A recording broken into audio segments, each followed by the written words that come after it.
Je vais lui faire une offre qu'il ne pourra pas refuser. J'aime bien soigner la mise en scène. Ce que l'on fait dans sa vie résonne dans l'éternité. Vous vous ferez fusiller! Je crois pas, non. Plutôt engueuler, mais je commençais à avoir l'habitude. N'oublie pas, je ne t'offre que la vérité, rien de plus. Qu'est-ce qu'il y a de pire pour vous? Vivre en monstre? Ou mourir en homme de bien? L'homme est un produit comme les autres, avec une date limite de vente. Je suis publicitaire. Je suis de ceux qui vous font rêver les choses que vous n'aurez jamais. Ciel toujours bleu, nana jamais moche, bonheur parfait retouché sur Photoshop. Vous croyez que j'embellis le monde? Perdu. Je le bousille. Bonjour, chers auditeurs et auditrices. Ici votre illustre reconnu pour un nouveau podcast. Comme d'habitude, là, sur l'œil du temps, c'est assez rapide. J'en ai fait un récemment sur le dernier Samouraï, mais voilà, on continue parce que c'était à l'occasion de la sortie prochaine du film L'homme qui rétrécit, avec Jean Dujardin et réalisé par Yann Kounen. D'ailleurs, il y aura un podcast, sûrement, la semaine prochaine. Podcast critique sur le film, si tout se passe bien, bien évidemment. J'ai décidé de repartir 18 ans en arrière, voilà, pour leur première collaboration entre Dujardin et Kounen. Donc nous revoilà en 2007 pour vous parler d'un film qui me tient, écoutez, particulièrement à cœur. Un film qui était à la fois, qui est même, pardon, je sais pas pourquoi je dis qui est à la fois adoré pour beaucoup, comme moi, mais beaucoup aussi détesté par son ton satirique, le côté très provocateur, voire assez subversif pour l'époque, en tout cas. Aujourd'hui, nous parlons d'un film qui a beaucoup divisé, et qui divise encore, Je sais que, voilà, c'est pas un film qui est donné à tout le monde, surtout quand on connaît aussi l'auteur du livre de base, etc., parce que c'était adapté d'un livre. Donc aujourd'hui, nous rentrons dans le monde de la publicité, voilà, qui soit ce monde soit à la fois fascinant et dégueulasse aussi, parce que ça, c'est ce qu'on va te montrer le film. Donc aujourd'hui, nous parlons du film 99 francs, réalisé par Yann Kounen. Une ravissante femme, ni trop vieille ni trop jeune, ni blonde ni brune. Châtain? Brune. Elle regarde la caméra et s'écrit d'une voix suave mais authentique. Je suis belle, n'est-ce pas? Mais moi, je ne me pose pas la question. Je suis moi, tout simplement. Voilà mon secret. Mais ce n'en est plus un maintenant. Puisque je vous ai tout dit. C'est génial. Tu n'as aucun amour propre. Je te méprise. 99 francs. Jamais crétin irresponsable n'a été aussi puissant que moi depuis 2000 ans. 99 francs ou 99F, voilà, comme vous voulez, parce que le titre fait bien évidemment écho au prix à l'époque, en francs, comme une forme déjà de satire du consumérisme, est un film français, sorti en 2007, je crois le 26 septembre 2007, bon on s'en fout, mais bon c'est toujours important de préciser la date, réalisé par Yann Kounen. C'est une adaptation du livre 99 francs de Frédéric Becbédé, qui a été publié je crois dans les années, je crois que c'était 2000, pile 2000. Le film a été produit par 6 sociétés de production, plus ou moins importantes. Alors en effet, là où je trouvais ça assez hallucinant d'avoir 7 sociétés de production pour un film américain, parce que j'en parlais dans le dernier Samouraï, dans le dernier podcast que j'ai fait, je trouve ça plus normal, plus classique de voir un film français qui est produit par 7 sociétés de production, parce que c'est plus compliqué, vous le savez, en France, de ramener beaucoup de sociétés ou d'entreprises pour financer le film. C'est beaucoup plus compliqué. Quand vous voyez n'importe quel film français, vous voyez un défilement de logos qui peuvent durer 4-5 minutes, c'est énorme, enfin peut-être que j'exagère, mais au moins 3-4 bonnes minutes, c'est énorme, et c'est vrai qu'il y a des fois énormément de sociétés de production pour financer le film, voilà, c'est plus compliqué en France. Et en plus, c'est un film qui sort un peu plus de l'ordinaire en France, on n'a pas l'habitude de voir ça, c'est pas non plus un film d'une grande ambition, mais c'est vrai que c'est logique d'avoir plusieurs sociétés de production pour produire un film qui parle quand même d'une énorme satire de la société de consommation, donc tout ce qui est société de production, en toute honnêteté, ça pourrait même les faire frémir de voir un film pareil. Donc voilà, bon bref, c'est pas étonnant en tout cas. Alors bien évidemment, les sociétés n'ont pas toutes leur même importance sur le financement.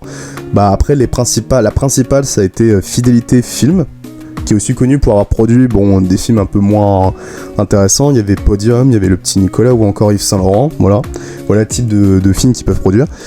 Et après, c'est que des sociétés de production très connues qui produisent la plupart des films français, qui sortent encore maintenant. On a TF1 Film Production, Canal+. De toute façon, tout Canal+, Canal+ produit presque la quasi-totalité des films qui sortent. Ils ont été créés presque pour ça. On a France 2 Cinéma, Studio Canal aussi, c'est une branche.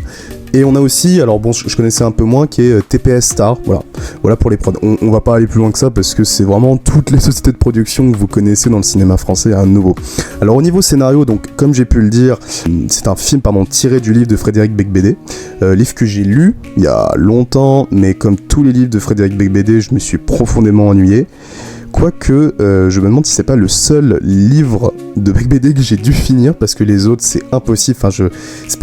J'aime pas sa manière d'écrire, mais j'aime pas aussi le ton, je suis pas du tout fan ni du mec, mais encore moins des livres. Pourtant, je trouve que parfois, on en tire des films plutôt intéressants, comme celui-ci d'ailleurs.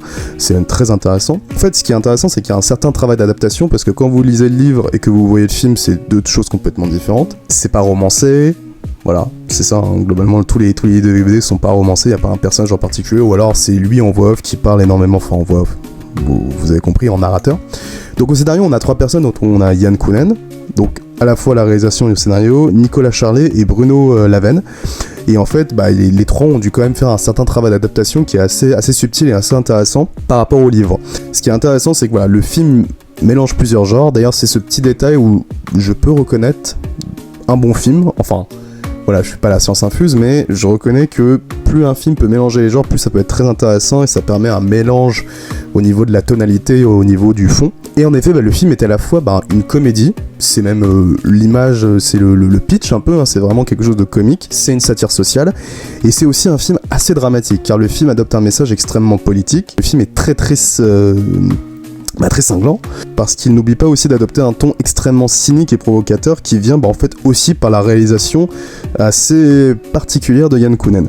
Alors au casting de notre film du jour, Jean Dujardin, qui était en pleine gloire à l'époque, il était déjà présent dans le premier OSS 117, il venait de faire Brise de Nice, et bien sûr il allait continuer sur sa lancée prodigieuse avec Contre-Enquête, avec OSS 117-2, et après The Artist, Donc Dujardin au sommet de sa forme à l'époque. Alors on a d'autres acteurs un peu moins connus, on a Patrick Mills, que vous avez pu voir récemment dans Le Comte de Monte Cristo, excellent acteur qui est beaucoup trop sous-coté. Après on a Jocelyn Quivivre, acteur qui a pas fait grand chose et en fait qui joue l'espèce de pote et partenaire de Dujardin, qui est très bon d'ailleurs dans le film. Après c'est vraiment des acteurs que je connais comme ça, mais qui ont une importance, mais voilà, c'est tout. On a Vaiana Giocante, qui joue l'espèce d'épouse, mais qui va aussi avoir le centre un peu relationnel et émotionnel du film. On a Elisa Tovati, ou encore, là c'est intéressant, on a Nicolas Marié, que vous connaissez sûrement aussi pour les longues collaborations qu'il a pu avoir avec Albert Dupontel, dans Adieu les cons, dans Bernie, dans plein de films, etc. Il est aussi très connu pour avoir une longue collaboration avec le Palma Show, il a fait énormément de sketchs ensemble, voilà. Et on a aussi un petit caméo de Frédéric Beigbeder, justement, qui joue son propre rôle, il joue le rôle de Dujardin, mais vu que Dujardin joue il joue le métier qu'avait pu faire Beigbeder, c'est un caméo qui est très sympa, qui intervient au moment assez drôle dans le film. Là, c'est très intéressant quand tu vois la manière dont intervient cette espèce de caméo, je crois qu'il intervient plusieurs fois. Donc passons à l'histoire du film. Donc en fait nous suivons l'histoire de Octave Parango, interprété par Jean Dujardin, qui est un espèce de publicitaire extrêmement cynique, un peu provocateur, qui se prend pas pour de la merde, comme tous les mecs qui bossent dans la pub, cela dit, mais voilà, donc il travaille dans la grande agence qui s'appelle Ross & Witchcraft, je pense que c'est comme ça qu'on dit, et on comprend très vite que c'est un mec où tout lui réussit, voilà, il gagne super bien sa vie, il séduit n'importe quelle meuf, c'est un putain de séducteur, il a une vie de débauche, mais un truc de fou, le mec il a un usage complètement lunaire de la cocaïne, il est égoïste, il pense qu'à sa gueule, il est cynique, il est irresponsable, il fait énormément de conneries, et en plus il méprise son taf. C'est ça qui est assez drôle, c'est-à-dire qu'il le dit dès le début, il le sait et il s'en vante, il vend du vide, ou comme il le dit lui-même, Je suis une grosse merde. Un héros moderne, quoi. En effet, on suit la voix off de Dujardin, à la manière un peu de Fight Club avec Edward Norton, etc. C'est pas la première fois qu'on parlera de Fight Club avec ce film, voilà. Je vous dis, il y a des comparaisons à faire, on va revenir dessus. Voilà. Donc il est chargé avec son collègue de travail, donc Charlie, qui est joué par Jocelyn Qui-Vive, de mettre au point en fait une espèce de nouvelle campagne publicitaire autour d'un yaourt qui va être lancé sur le marché du groupe Madone. Et l'espèce de boss du groupe Madone est joué par Nicolas Marié. Sauf que malheureusement, à partir de ce moment, va y avoir un espèce de déclic parce que il va tomber amoureux. Voilà. Il va tomber amoureux d'une nana qui est jouée justement par Vaina Giogante. Et en fait, ça va lui causer de très grosses emmerdes personnelles. Ça va aller assez loin, ça va être assez compliqué. Et en fait, tout ce bordel va le faire sombrer un peu dans une espèce de crise existentielle. Déjà qu'il méprisait son taf, mais je pense que va y avoir un énorme déclic. Il va se rebeller contre le système publicitaire qu'il a contribué à nourrir et en fait il va tenter de saboter sa propre campagne en foutant un bordel énorme. On est sur un pur film d'anarchiste à la Fight Club, mais loin d'être naïf et irresponsable. Alors on peut le considérer comme un véritable film de sale gosse, qui envoie tout dégager, tout vindinguer, qui envoie chier le monde globalement. Ça envoie chier le monde, la société de consommation, le capitalisme, la publicité, bref, tout ce que vous pensez. C'est un film de pur rebelle. Voilà, ce qui explique un peu l'emprise qu'a pu avoir le film sur moi à l'époque où je le découvre en pleine adolescence. C'est un film presque d'ado rebelle, je dirais même. Je le découvre aux environs de, 13, 14 ans, un truc comme ça. Et je me souviens d'avoir adoré la proposition, qui est à la fois très satirique, provocateur, et le talent aussi indéniable de Yann Kounen sur l'expérimentation cinématographique du film, car en fait, à plusieurs moments, le film devient extrêmement expérimental, mais genre ultra délirant, c'est-à-dire que t'as des scènes de séquences complètement délirantes, il y a un mélange entre le rêve, le trip de drogue, les ironies très publicitaires aussi, on rentre dans la publicité, c'est très malin aussi. On a un montage rapide, très cut, très nerveux, qui rappelle énormément encore une fois le Fight Club de Fincher. On va un peu parler d'Yann Kounen, même si j'ai pas vu beaucoup de films de lui, car c'est un peu à lui qu'on doit ce film, toute la folie de ce film, on va dire ça comme ça, parce que voilà, Kounen, je connais pas énormément de films de lui, mais je peux le considérer en fait comme un espèce de cinéaste un peu punk, à la manière d'un Albert Dupontel, très underground, très engagé aussi dans certains sens, qu'on voit beaucoup trop peu en France, c'est-à-dire que c'est un cinéaste de l'expérimentation. Alors, il y a plein de films que j'ai pas vu de lui, mais quand tu vois leur pitch, quand tu vois leurs affiches, quand tu vois leurs images, oui, le parti pris d'un Vibroboy, d'un Doberman, ou encore d'un Blueberry, les deux avec Vincent Cassel, c'est... Quand tu vois les images et le pitch, tu dis ouais, vraiment, c'est vraiment des films de punk, quoi. Vraiment. Elle te plaît pas? Elle te plaît ou elle te plaît pas? Si, elle me plaît.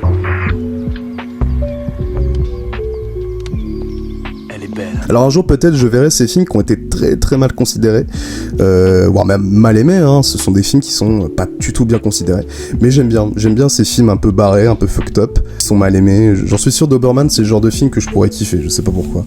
Après Blueberry c'est plus compliqué, ouh là là. Y a d'autres films que j'ai pas vu aussi le film qu'il avait fait sur Coco Chanel, etc., là, Coco et Igor, bon, ça m'intéresse pas trop, j'ai envie de vous dire.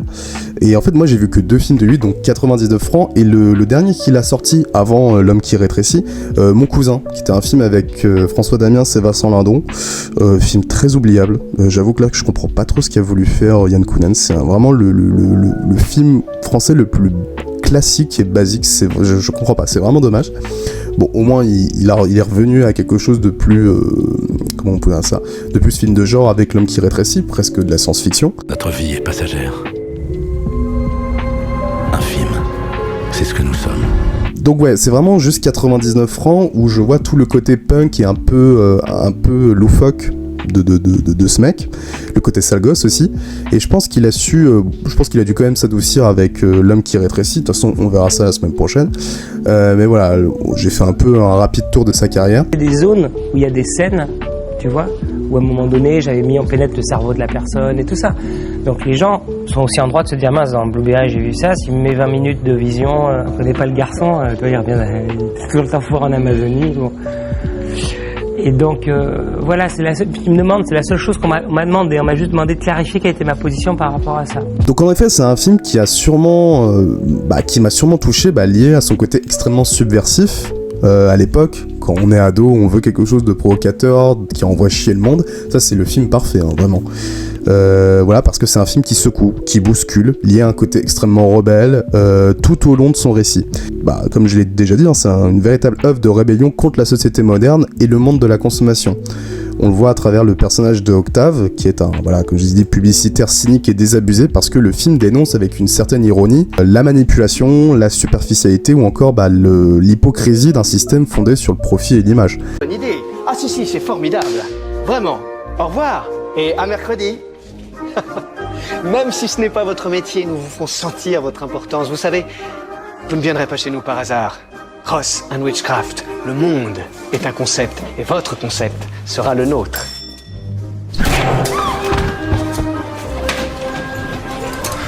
Du bien. Et le personnage a une symbolique de rebelle moderne, c'est-à-dire que il fait partie du système, mais il le méprise, comme il le dit au début du film. Il a tout, il a l'argent, il a le succès, il a les meufs, il a le pouvoir, mais il n'y croit plus. En fait, il sabote sa propre campagne publicitaire parce qu'il rejette un monde qu'il juge vide et mensonger. Et en fait, sa révolte, elle n'est pas violente ou héroïque, mais elle est lucide et en fait désespérée. En fait, il comprend que la publicité façonne les esprits, qui crée des faux besoins et transforme les gens en consommateurs un peu obéissants. Bon, là, je vous apprends rien. Tout s'achète. L'amour, l'art, la planète Terre, vous, moi, surtout moi. Et en fait, ce qui est vraiment intéressant avec ce personnage, c'est qu'on n'est pas sur un loup de Wall Street. Est-ce que vous voyez ce que je veux dire? C'est-à-dire que là où le personnage de Jordan Belfort, en fait, il va justement s'enfoncer dans ce système qu'il ne connaissait pas pour devenir une véritable ordure financière, une loque humaine, qui est symbolisée justement au moment où il devient vraiment une merde humaine à cause de toute la drogue qui s'enfile avec la fameuse scène de défonce. Mais justement, la mise en scène de Yann Kounen, elle renforce en fait cette rébellion. Le film adopte les codes visuels de la publicité, avec les couleurs vives, le montage rapide, les slogans aussi, la voix off, bien évidemment, pour les détourner et les ridiculiser. En fait, le style provocateur et subversif transforme en fait 99 francs comme une véritable pub anti-pub. En fait, ce qui est intéressant, c'est qu'il prend les codes de la pub pour la dénoncer. Moi, je trouve ça vraiment plutôt pas mal. C'est un miroir grotesque et même hypnotique de la société qu'il critique. C'est-à-dire que quand tu vas dénoncer un système, mais le système, il a un principe, il a des codes et des armes de séduction. Où tu passes à côté, tu dis, je ne me mélange pas à ce système manipulateur et je vais purement le faire à plat, etc. Ça, c'est un choix. Ou, du coup, je vais utiliser les mêmes armes pour démontrer ces armes de séduction. Je vais démontrer le pouvoir de séduction en étant séducteur. Je pense être plus efficace, tu vois, en attaquant avec les mêmes armes. Par son ton cru, l'humour très noir et l'audace visuelle, parce que 99 francs, il se moque aussi des valeurs modernes. La réussite, le luxe, la beauté, la performance. Parce que voilà, le film choque, il dérange, mais il fait extrêmement réfléchir. Il ne cherche pas à plaire, il veut secouer le spectateur. C'est pour ça qu'il y aura eu beaucoup de gens qui n'ont pas aimé la proposition. Il l'oblige à voir la vérité derrière les images. Et c'est vrai que dit comme ça, on croirait un film un peu bébête, un peu naïf, voire un peu ridicule, mais en fait, pas vraiment, parce que sous le délire, en fait, il y a une vraie réflexion derrière le ton provocateur, parce que le film parle d'un vide existentiel réel, celui d'une génération qui se rend compte qu'elle vit dans un monde d'illusions où tout s'achète et tout se vend. Alors Octave Parango n'est pas juste un type arrogant, parce que c'est un homme qui voit clair et qui souffre de ce qu'il voit. En fait, Kounen ne se contente pas de dénoncer la publicité, il la reproduit pour mieux la détourner. Il y aura peut-être deux catégories de personnes. Il y aura celles qui vont dire oui, c'est nul, c'est clippé, c'est à fond, en fait c'est comme la pub, voilà. Et puis celles qui vont peut-être se dire tiens, comme il emploie les mêmes armes en fait pour démonter le truc. Il filme comme une pub, le montage, etc. Mais le but est de retourner ses codes contre le système, comme j'ai pu déjà le dire. C'est brillant, pas naïf du tout, et c'est ça la force de réalisation de Yann Kounen. Et même si le film est souvent drôle et excessif, il y a toujours un fond de tristesse et de désillusion, car Octave au fond, c'est un homme perdu. C'est ce mélange de folie et de lucidité qui empêche le film d'être un peu bébête. Et on voit une évolution du personnage, on comprend qu'en fait le salopard qu'il était, parce que vraiment au début c'est vraiment un pauvre type, enfin une grosse merde. Ça je m'embrasse un peu. Et il devient de plus en plus lucide. Et en effet, là, on va partir sur un fond beaucoup plus sombre et alarmiste, car en fait, malgré le ton très ironique et les images un peu flashy, en fait, 99 francs, c'est un film profondément sombre. C'est très très dur comme film. Surtout à cause de sa fin. Attention, je ne spoilerai pas, mais il y a une fin extrêmement pessimiste et alarmante. La fin du film montre que le système gagne, toujours. Parce que même quand Octave croit s'en sortir, il se retrouve piégé dans un espèce de cycle sans fin, comme si en fait la publicité et la société de consommation étaient devenues impossibles à détruire. C'est une conclusion qui est très dure, la lucidité ne sauve pas et la rébellion individuelle ne suffit pas. En fait, le film laisse vraiment le spectateur avec un espèce de goût amer, celui d'un monde où tout est récupéré, même la critique du système. Et je trouve que c'est une fin extrêmement brutale, puissante et même assez émouvante. En fait, le film, plus tu avances, plus tu sens une volonté de vouloir détruire toute forme d'impasse de comédie et de fun pour vraiment finir, comme je l'ai déjà dit, comme avec une fin absolument horrible et franchement assez marquante quoi. Alors attention, je vais comparer, mais je vous avoue que la fin m'a fait un peu penser, alors on n'est pas sur le même degré de qualité, à une fin à la 1984 de Orwell. Et je pense qu'en toute honnêteté, Koonen s'est beaucoup inspiré de 1984. Après, qui ne s'est pas inspiré de 1984, le livre d'Orwell, pour créer soit une société dystopique, soit une dénonciation de la société de consommation. Mais je trouve que là, c'est peut-être celle qui est la plus fidèle, mais fidèle dans le bon sens. Et en fait, derrière la provocation et la folie visuelle, c'est une œuvre tragique et désespérée, un miroir cruel de notre époque. Et en fait, je trouve que ça se ressent à travers la pertinence du jeu des comédiens, ou plutôt d'un comédien. Vous voyez bien de qui je parle, car même si en fait il y a quelques acteurs qui sortent du lot, comme d'habitude, je pense à Nicolas Marié, génial acteur, qui joue le rôle de cette espèce de connard de patron de l'entreprise Madone là. Bon, alors du jeune, ok. Du sexy, ok. Et du rêve. Quoi, merde? On est des marchands de rêve, putain. De toute façon, Nicolas Marié, c'est un génial comédien dans n'importe quel film. Voyez-le dans Adieu les cons, dans les films de Dupontel, même dans les sketchs du Palma Show, il est génial. Je trouve que vraiment, il est super, ce mec. On le voit pas assez.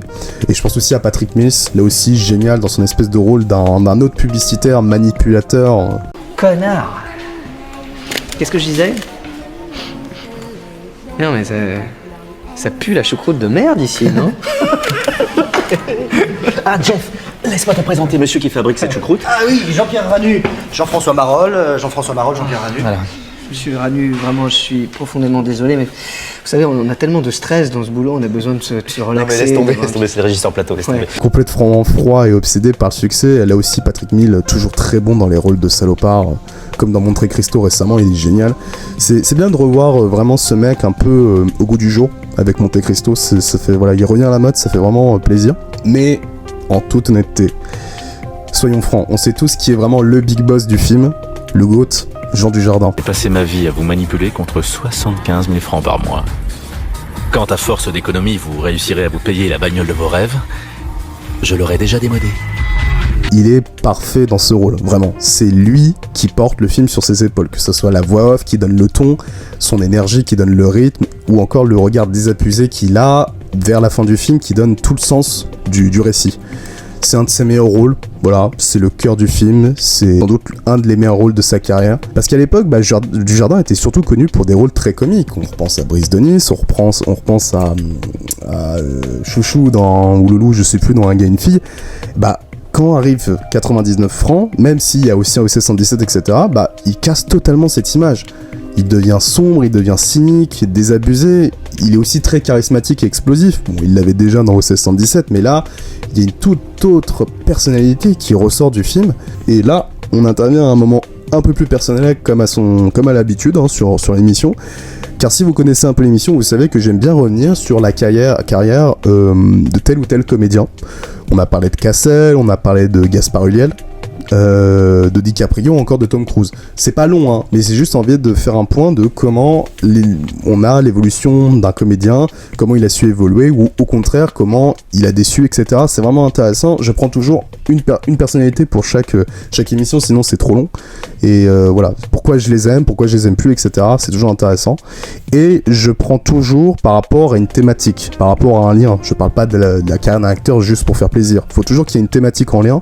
C'est-à-dire que moi j'ai parlé par exemple de la mort de Gaspard Ulliel et comment ça a pu impacter le film Juste la fin du monde. On a parlé du changement de rôle de Cassel et l'évolution qu'il a pu avoir et aussi la baisse. On a eu Tom Cruise, comment il a évolué malheureusement entre l'ancien et le nouveau Tom Cruise. On a parlé de l'image de l'Amérique à travers les rôles de DiCaprio dans le dernier film de Paul Thomas Anderson. Et aujourd'hui, je vais parler de Dujardin. Et je me demande si ça va pas être l'analyse la plus personnelle, parce que Dujardin, c'est un acteur qui me tient énormément à cœur, vraiment, parce que je pense que c'est mon acteur français préféré. C'est un de mes acteurs préférés tout court. Enfin, le meilleur. C'est pas à moi de le dire. Parce que Dujardin, c'est l'un des comédiens dont je suivrai éternellement la carrière, car c'est un immense comédien qui a tout fait. Il a tout eu. Il a eu l'admiration, de la jalousie, de l'honneur, l'Oscar, la désillusion, la reconquête, le changement de comportement.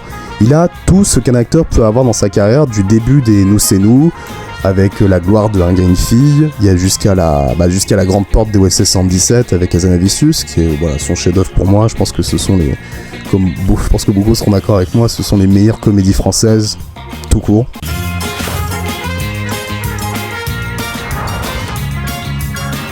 Ah, vous étiez là? Vous tombez à pic. N'oubliez pas, OSS 117, Rio ne répond plus. Sorti le 15 avril dans les meilleures salles de cinéma. Si vous aimez la danse et les Chinois, vous allez vous régaler. Au niveau de l'action, au niveau de l'écriture, c'est absolument parfait. Les deux d'Hazanavicius, je n'en mets pas un film plus haut que l'autre.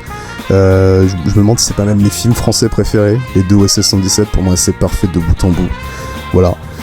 Sans oublier bien évidemment le rôle de Bascule, comme on en parlait avec 99 francs. Ensuite, ça s'est concrétisé avec Contre-Enquête, génial. Je ferai un podcast sur Contre-Enquête, c'est un super film beaucoup trop oublié. On a eu la réussite, le triomphe avec The Artist, la continuation avec le côté plus sombre avec La French de Cédric Jiménez, la remise en question avec le film un peu raté, Brise 3, mais c'était intéressant de le revoir, revenir sur quelque chose dont personne ne s'y attendait. Il y a aussi l'histoire du jugement des deux rôles entre le gentleman et le profiteur avec le retour du héros. Si vous avez pas vu, c'est très sympa aussi comme film. Il y a eu son entrée chez Polanski avec J'accuse, ça a fait beaucoup de débats. Il y a eu le changement de ton aussi avec Le Dain de Dupieux.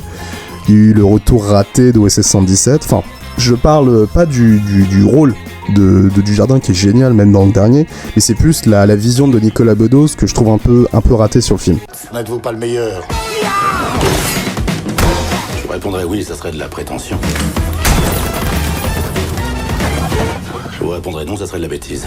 Et ça continue encore, hein. Il y a eu Novembre de Cédric Jiménez, donc le retour avec Jiménez pour l'enquête des attentats en 2022. On a eu Les Chemins Noirs aussi. Alors c'est quelque chose de plus introspectif, mais ça m'avait un peu ennuyé, mais c'est toujours intéressant de voir que ce mec ne fait jamais le même rôle. Il y a eu la superbe série par contre de Nicolas Bedos qu'il a faite, j'ai oublié le nom, Alphonse, superbe série que je vous encourage à voir, il est génial dedans. Là où je trouve qu'il s'était un peu, c'était un peu chié dessus la Bedos entre l'OSS 117 et le dernier film qu'il avait fait avec Pierre Ninet. Là, je trouve que vraiment c'était une superbe série, bien évidemment pas mise en valeur quand on connaît tous les déboires qu'il y a eu Bedos, etc. Et on a eu Zorro. Alors ça je vous avoue que ça m'a pas du tout plu, même si je trouve toujours une fois Dujardin excellent, etc. Mais j'avais trouvé le point de vue très ennuyeux, pas intéressant, et je voyais pas l'intérêt de faire ça. Bon. Mais sinon je trouve toujours que c'est... Habile.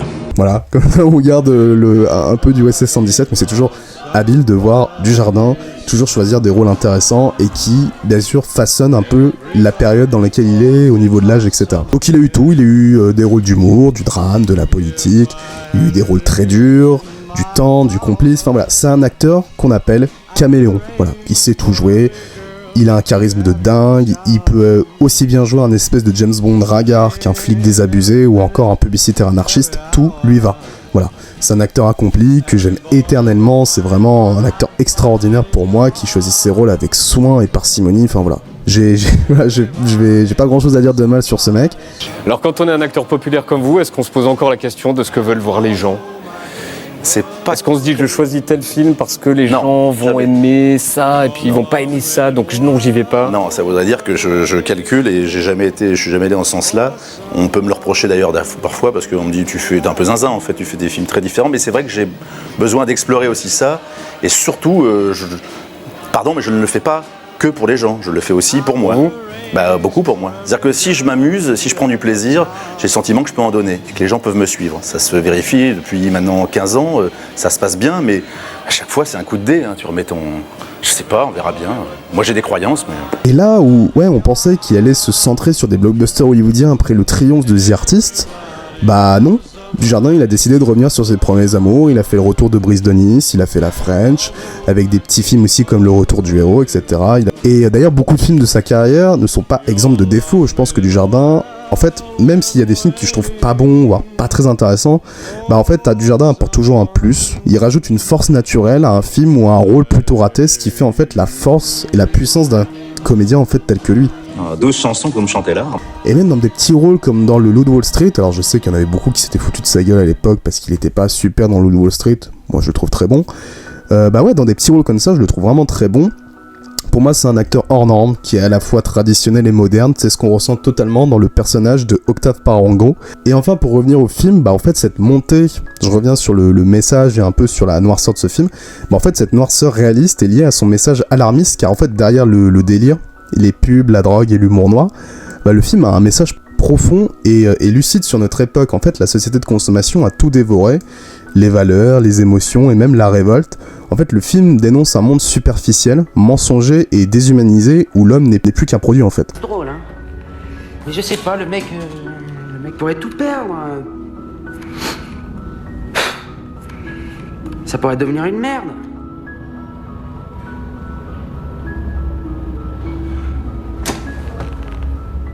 Réfléchis-y.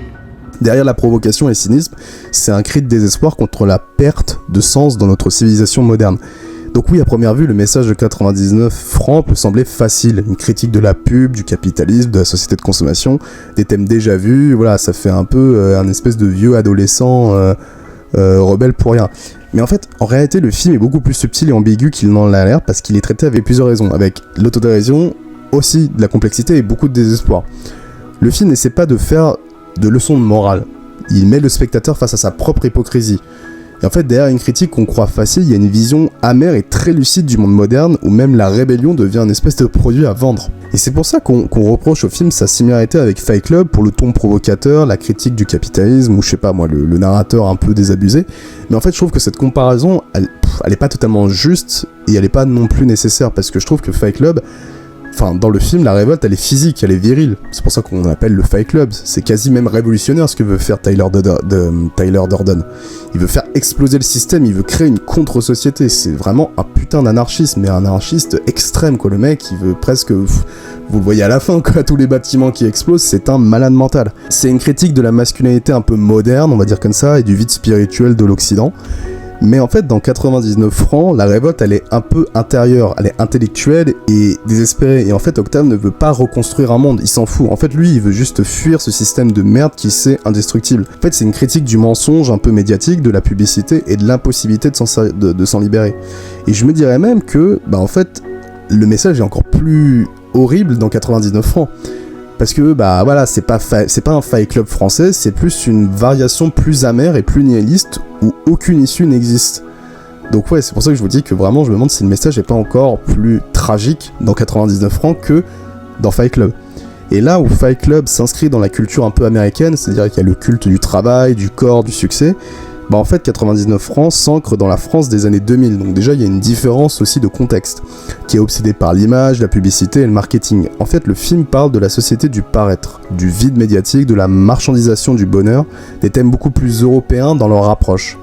Donc en fait oui, la comparaison existe, mais elle réduit la portée un peu personnelle et le ton unique du film de Yann Kounen. Après, par contre, on peut rapprocher le film avec l'espèce de suite un peu préquelle qui a été faite, comme j'en parlais il y a presque 9 ans je crois, qui s'appelait L'Idéal, donc bon déjà tu vois une sorte de parodie avec L'Oréal, etc.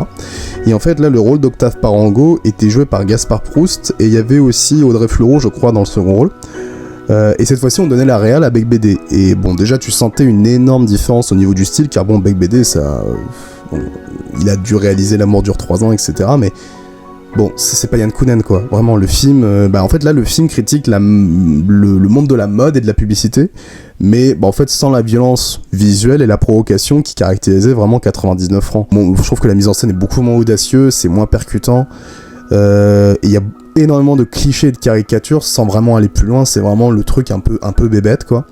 Parce qu'en plus, c'était adapté d'un bouquin qu'avait aussi écrit, qui était la suite de 99 francs, je crois que ça s'appelait Au secours, pardon. Je sais plus du tout, hein. Je l'ai lu, je me suis arrêté au milieu parce que ça m'a gonflé. Donc voilà, mais il manque la force un peu subversive et la provocation qu'avait le film de base. Et bien que oui, le film aborde des thèmes intéressants, bah en fait, il parvient à traiter avec beaucoup moins d'intensité, beaucoup moins d'audace. Et même si j'aime bien Audrey Fleurot quand elle joue des rôles de salope ou de connasse manipulatrice, parce que bon, pour moi, elle est parfaite pour jouer ce genre de rôle, bah Gaspard Proust, je trouve que ça va... c'est pas terrible, quoi. En fait, surtout quand tu le compares avec Dujardin. Alors, en fait, on est très très loin du rôle de Dujardin. De toute façon, Gaspard Proust, ça a jamais été un super acteur. Je dirais qu'à l'époque, pour l'amour dure 3 ans, c'était pareil. Enfin, je trouve que c'est un super comique. Il est exceptionnel. C'est un mec qui a un humour, mais super bien écrit, extrêmement subtil. Il est exceptionnel. C'est un des meilleurs, vraiment, comiques one-man show qu'on a en France. Il est brillant dans la scène. Mais bon, au niveau acting, ça a pas toujours été ça, et c'est peut-être pour ça qu'il s'est très vite arrêté dans le cinéma. Bref, l'idéal, c'est vraiment pas du tout à la hauteur, c'est parfois à côté de la plaque, ça fait beaucoup trop... ça fait pas très subtil, c'est trop long aussi, le film est beaucoup trop long, et parfois c'est vraiment bébête, rien que l'image du nazi ou de l'espèce de truc en lien avec l'Allemagne nazie, je trouve ça vraiment un peu nul, quoi. Donc voilà, vraiment un film que je vous conseille pas du tout. Je vais rester sur le premier film, voilà. Alors justement, en parlant du film de base, bah oui, il a divisé, ça c'est sûr. On peut reprocher certains défauts à 99 francs, le côté parfois trop épileptique, la réal parfois trop stylistique aussi de Yann Kounen, je crois qu'il se regarde un peu trop filmé parfois, ce qui est pas dérangeant, mais parfois il faudra peut-être qu'il se calme un petit peu. Il en fait des caisses un peu, et il y a aussi beaucoup de retournements de situation. Mais sinon, j'ai pas grand chose à reprocher au film, et pour autant, bah oui, le film a énormément divisé, bah ça c'était un peu sûr, hein. Le film ne fait aucun compromis, il montre quand même la publicité telle qu'elle est, mensongère, manipulatrice, obsédée par l'argent et l'image, ce sans adoucir les traits pour le spectateur. Beaucoup ont trouvé que le film allait trop loin, bien sûr, parce qu'il dénonce l'hypocrisie de tout un système que beaucoup de gens vivent au quotidien. Certains se sont sentis visés, bah oui, hein, ceux qui travaillent dans la pub ou consomment beaucoup d'objets, bah oui, ils ont pu se sentir attaqués, ça me paraît logique, hein. Le film est là pour te dire que tu bouffes de la merde non-stop et que t'es un énorme pigeon. C'est sûr que le film est pas là pour être gentil, hein. On n'est pas dans le monde des bisounours, il est pas là pour brocher les gens dans le sens du poil, il est là pour attaquer, pour choquer, pour provoquer. Donc oui, c'est normal, c'est un film qui existe pour être détesté, à l'image du climax aussi final, complètement fou. Pour ceux qui ont vu, bah vous savez, avec l'espèce de vidéo de présentation qui est complètement truquée avec Dujardin. Bon, je vous dis rien, hein, mais alors le final, il est hallucinant. Vous voyez cette scène, vous comprendrez tout de suite les intentions qu'avait Kounen pour faire ce film. Elle est géniale cette scène. Je ne vous dis rien, mais voilà, c'est le climax, c'est vraiment bien foutu. C'est voilà, Octave Parango, c'est pas un héros classique, il est détestable, il est arrogant, il est drogué, il est égoïste. Enfin, c'est vraiment un mec. C'est un peu comme un espèce de Jordan Belfort, sauf que Belfort est un énorme enculé. Lui, au moins, il est lucide sur le monde. Voilà. Et en fait, son attitude choque et divise, mais bah voilà, certains spectateurs adorent son cynisme et sa lucidité, d'autres le jugent immoral et insupportable.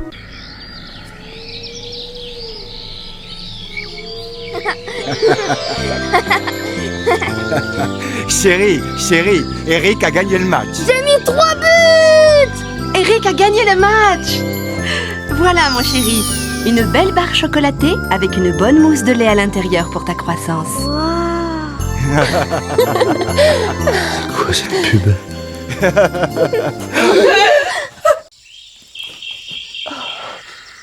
Alors, vous n'auriez pas vu une jolie fille passer ici, sortir de là, elle était en jaune, elle était... Eric a gagné le match. J'ai mis 3 buts! D'accord. C'est fini. Vous pouvez partir, vous pouvez arrêter, c'est fini tout ça. Vous pouvez rentrer chez vous, tout ça n'existe pas. Regardez-vous, vous ne correspondez à rien. Vos looks, vos coiffures, vos dents blanches, tout ça. Même la tache, du sale avec du propre autour, ça n'existe pas. Personne ne se salit comme ça, vous comprenez? Eric a gagné le match. Regardez vos bouches, vous êtes danois, vous êtes doublés. Vous n'êtes pas synchrone, moi je suis synchronisé, j'ai un micro par exemple. J'ai un micro, vous comprenez? Ah, Eric a gagné le match. Quel match, putain de merde, quel match? Un match de quoi? De foot, de tennis, de waterpolo, de quoi? Fou ce qu'il y a comme oiseau ici. C'est quoi votre alimentation? Une belle barre chocolatée avec une bonne mousse de lait à l'intérieur pour ta croissance. Non! On pourrait pas couper cette musique là, c'est très chiant. Écoutez, voilà, vous marchez sur des croix. Ce jus d'orange est faux. Cette assiette est collée. Regardez, il y a un technicien qui est là, regardez. Il y a des caméras partout. Regardez. Allez-vous en, partez. Allez, partez. Vous êtes enthousiaste comme ça, est-ce que t'as même une canon? Ah ouais? Tiens, regarde.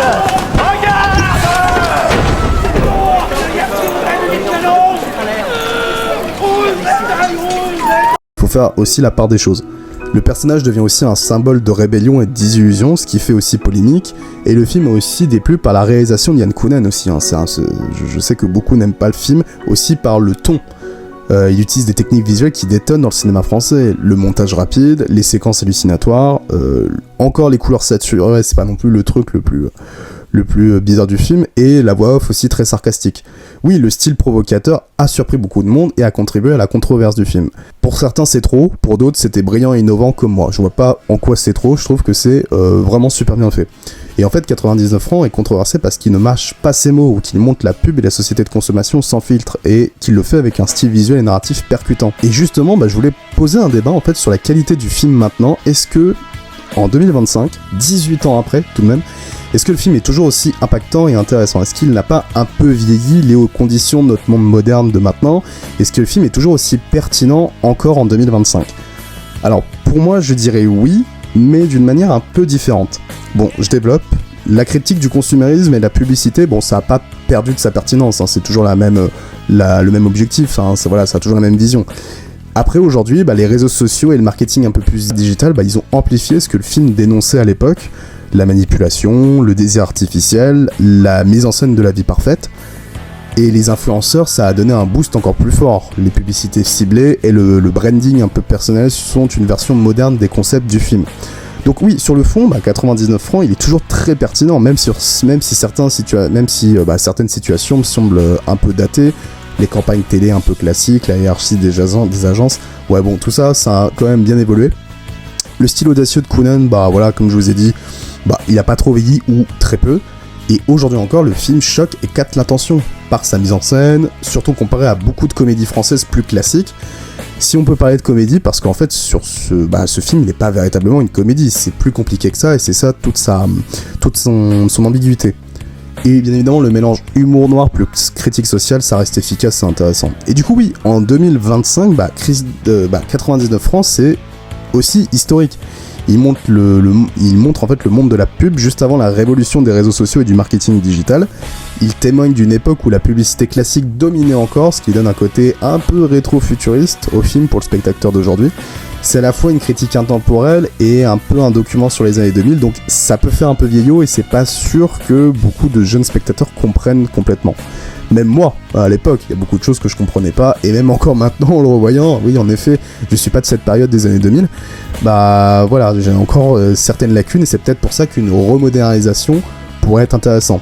Donc même après 18 ans, 99 francs reste impactant et intéressant. Le message contre le consumérisme et la manipulation est toujours d'actualité, le style visuel et le ton provocateur, pour moi ça reste intemporel, et le personnage principal qui incarne une espèce de lucidité un peu cynique qui résonne encore avec notre monde moderne. Alors oui, le film a peut-être un côté un peu vintage sur certaines situations, mais pour moi il n'a rien perdu de sa force critique et de sa capacité à choquer et faire réfléchir. Donc oui, le film reste quand même pertinent, même si j'avoue que j'adorerais vraiment voir un film comme ça aujourd'hui avec une telle provocation ultra subversive qui va chier à la fois sur notre monde, les réseaux sociaux, la politique, la mode, la télé, le cinéma, les médias. Bref, j'aimerais vraiment qu'un jour, en France ou dans le monde entier, un auteur, je pense qu'il y en a beaucoup, peut-être qu'on les connaît pas ou qu'ils sont encore trop jeunes, je sais pas, arrive encore plus à moderniser le principe qu'avait Kounen en 2007. Je pense que ça foutrait, un bon coup de pied dans la fourmilière, un coup de pied dans la gueule à beaucoup de monde. Comme à l'époque, je sais pas moi, de La Grande Bouffe de Marco Ferreri, ou comme à l'époque du film Assassin de Mathieu Kassovitz. Ça, c'est un film, j'aimerais aussi le faire parce que c'est un film génial avec Michel Serrault. Donc, je crois que ça doit être le 3e ou 4e film de Kassovitz, c'est bien après La Haine. Absolument génial, voyez-le. Le film s'est fait défoncer à l'époque de sa sortie. Je comprends pourquoi. C'est un film qui est là pour dire le monde c'est de la merde et autant buter tout le monde. Non, franchement, c'est un film génial. J'aimerais revoir Mathieu Kassovitz refaire des films comme ça, ultra provocateur, ultra grande gueule comme mec Kassovitz. J'aimerais vraiment revoir la réalisation et moi le voir faire des provocations avec Saïd Taghmaoui sur le ring. Voilà, ça c'est... J'aimerais qu'il refasse du cinéma au lieu de jouer je sais pas quoi, l'espèce de showman à la con sur les réseaux sociaux. Voilà, ça c'est pas du Kassovitz, ça c'est je sais pas, c'est un guignol. Donc voilà, j'espère qu'un jour un auteur va refaire une certaine critique globale de notre monde moderne, parce qu'il y a beaucoup de choses à dire.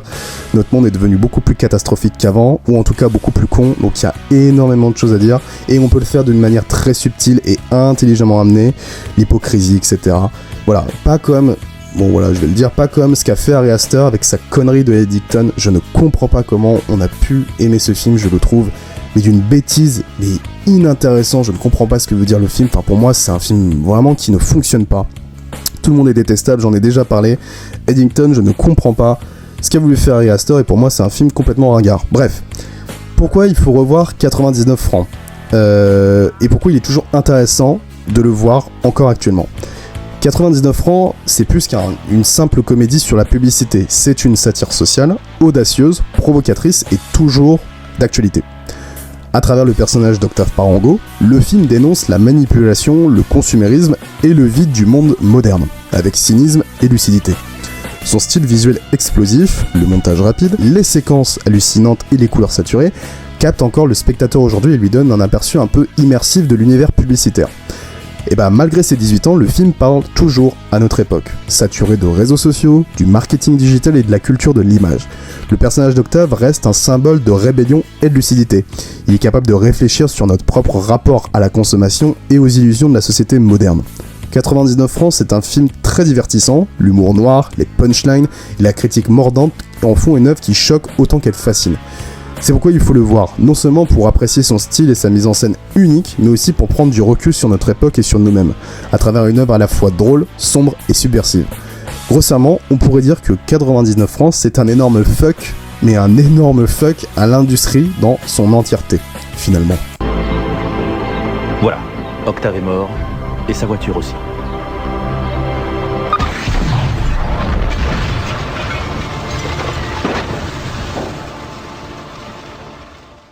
Donc voilà, c'est la fin pour notre film du jour, mais pas de l'émission en tant que telle, car je voulais justement rapidement parler du prochain film qui sort avec Dujardin et réalisé par Yann Kounen. C'est pour ça, je fais voilà, je me mets à jour, je vous parle d'un ancien film, si vous pouvez être intéressé, etc., de revoir le film avant de voir leur nouvelle collaboration. Voilà. Comme ça, après, on part vers le futur. Voilà.